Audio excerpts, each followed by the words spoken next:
தெய்வங்கள் என்பது தெய்வீக சக்தி வடிவத்தில் படைப்பின் மூலத்தின் வெளிப்பாடுகள். மக்கள் வெவ்வேறு நோக்கங்களுக்காக தெய்வங்களோட இணைகிறாங்க. முக்கியமானது விடுதலை.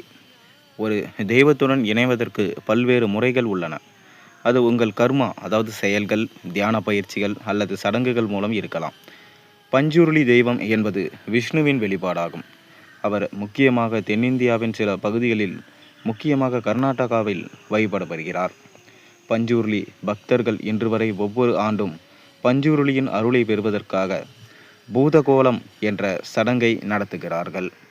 பஞ்சுருளி குறிப்பாக விஷ்ணுவின் அவதாரமாக வராகருடன் ஆழமாக இணைக்கப்பட்டுள்ளது. அதனுடன் தொடர்புடையது. இந்து மதத்தில் கடவுள்களும் தெய்வங்களும் சமூக சூழ்நிலைக்கு ஏற்ப வெவ்வேறு புவியியல் இடங்களின் தேவைகள் மற்றும் காலங்களுடன் இணைந்து உள்ளூர் அளவில் வெளிப்படுவதாக கூறப்படுகிறது. மேலும் பஞ்சுருளி தேவர் குலிகாவுடன் சேர்ந்து இந்த நிகழ்வுக்கு ஒரு அழகான எடுத்துக்காட்டு. பஞ்சுருளி தெய்வம் ஒரு விஷ்ணுகணம். பிரபஞ்சத்தை படைக்கும் சக்தி பிரம்மா, பராமரிக்கும் சக்தி விஷ்ணு மற்றும் அழிக்கும் சக்தி சிவன் ஆகியவற்றை கொண்ட 3 முக்கிய கடவுள்கள் உள்ளனர். ஒரு குறிப்பிட்ட கடவுளின் கணங்கள் அதே ஆற்றலின் மிகவும் சுருக்கப்பட்ட வெளிப்பாடாக கூறப்படுகிறது. குறிப்பிட்ட இடங்களிலோ அல்லது கர்ம சக்திகளிலோ உள்ளவர்கள் இதை எளிதாக இணைய முடியும். அடிப்படையில் விஷ்ணுவிற்கும் பஞ்சுருளிக்கும் இடையில் எந்த வித்தியாசமும் இல்லை. ஆனால் விஷ்ணு தன்னை பஞ்சுருளியாக வெளிப்படுத்துவது காலத்தின் தேவையாகும். மனித குலத்தின் பரிணாம வளர்ச்சியின் தொடக்கத்தில் பஞ்சுருளி தெய்வம் பூமிக்கு வந்ததாக கூறப்படுகிறது. விவசாய செயல்முறையை கண்டுபிடித்த ஆரம்பகால குடியேறிகளின் காலத்தில் விவசாயிகள் தங்கள் பசியை போக்குவதற்காக அவர்களின் பயிர்களை தின்று கொண்டிருந்த ஒரு மர்மமான பன்றியை மக்கள் கண்டதாக நம்பப்படுகிறது. இந்த காலகட்டத்தில்தான் மக்கள் பன்றிகளை தெய்வீகத்தின் வெளிப்பாடாக நம்பி தங்கள் பயிர்களை பாதுகாக்க பஞ்சுருளி இறைவனாக வணங்கத் தொடங்கினர்.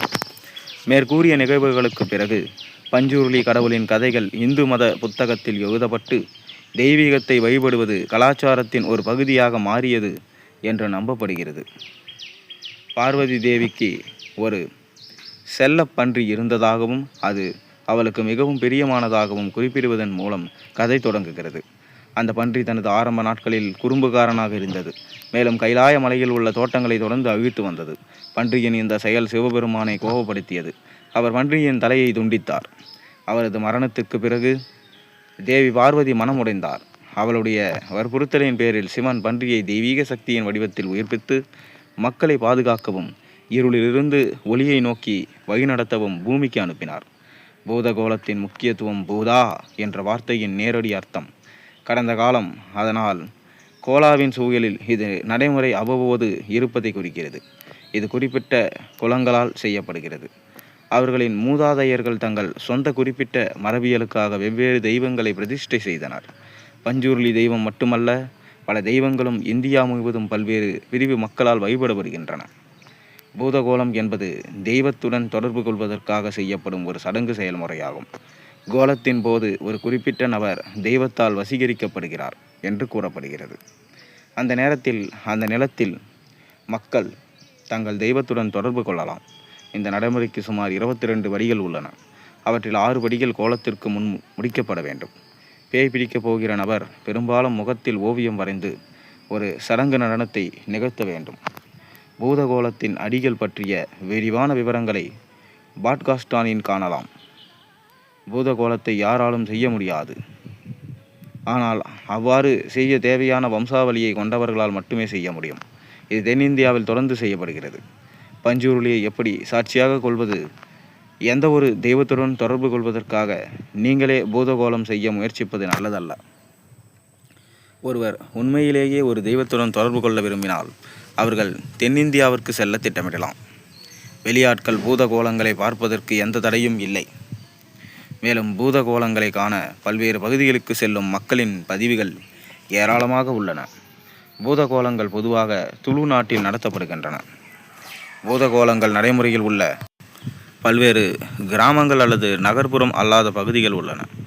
ஒருவர் இந்த பகுதிக்கு சென்று அங்குள்ள மக்களிடம் பேசுவதன் மூலம் ஒரு கோலத்தை காணலாம். தெய்வம் தன்னை தகுதியானவர் என்று கருதினால் மட்டுமே பூதகோலத்தை அவர்களால் காண முடியும். முதன்முறையாக கோலத்தை பார்க்கும்போது பலர் மயக்கம் அடைந்ததாக பதிவு செய்துள்ளனர். தெய்வத்தின் சக்தி மிகவும் தீவிரமானது என்றும் பூதகோலத்தை முதல் முறையாக பார்ப்பதற்கு அது மிகவும் அதிர்ச்சியானதாக இருக்கும் என்றும் கூறப்படுகிறது. குளிகாவின் முக்கியத்துவம். குளிக தெய்வம் பெரும்பாலும் பஞ்சூர்லி தெய்வத்துடன் தொடர்புடையது.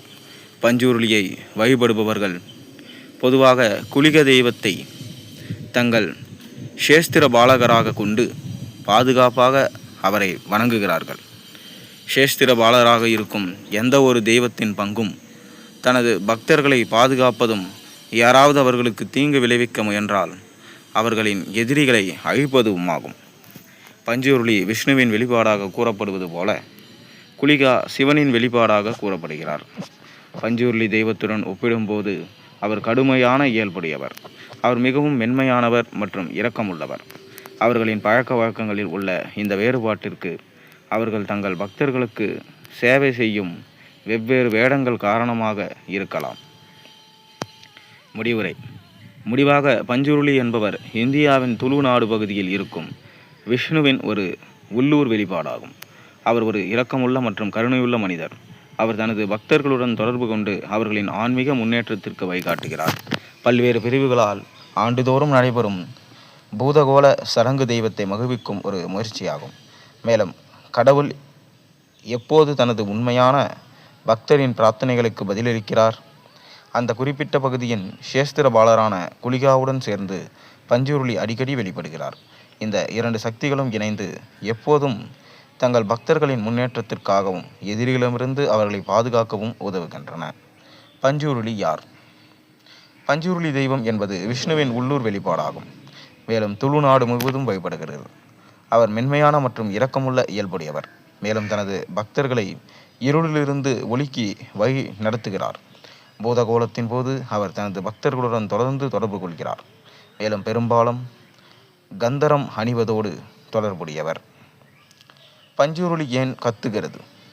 பஞ்சூர்லி தனது உணர்ச்சிகளை மக்களுக்கு தெரியப்படுத்துவதற்காக கத்துகிறார். ஒருவர் கவனமாக கேட்டால் அவர் கத்துவதில் பல்வேறு வெளிப்பாடுகள் உள்ளன. பஞ்சூர்லியின் பக்தர்கள் அவரது அலறல்களை ஒரு அறிவிப்பாகவோ அல்லது தீர்ப்பாகவோ உணர்கிறார்கள். இது தவிர தெய்வத்தின் சக்தி ஆட்கொள்ளப்பட்ட மனிதனால் கையாள முடியாத அளவுக்கு அதிகமாக இருக்கலாம். மேலும் அந்த சக்தி ஒரு வழியை தேடி அதை அலறல் வடிவில் பெறலாம். குளிகா யார்? குளிகா ஒரு சேஸ்திரபால தெய்வம். அவர் கடுமையான வடிவத்தை கொண்டவர். மேலும் தனது நில பக்தர்களுக்கு அநியாயமான தீங்கு ஏற்படும் போதெல்லாம் அவர் தோன்றுகிறார். அவர் சிவபெருமானின் அதாவது சிவகண வெளிப்பாடாகும். மேலும் மக்களின் முன்னேற்றத்திற்காக பெரும்பாலும் பஞ்சூர்லி பகவானுடன் இணைந்து பணியாற்றுகிறார். இன்று பஞ்சூர்லி மற்றும் குளிகா தெய்வத்தின் கதையை பற்றி நீங்கள் தெரிஞ்சிருப்பீங்கன்னு நான் நினைக்கிறேன். நாளைக்கு ஒரு நல்ல அருமையான கதையோடு உங்களை சந்திக்கின்றேன். நன்றி, வணக்கம்.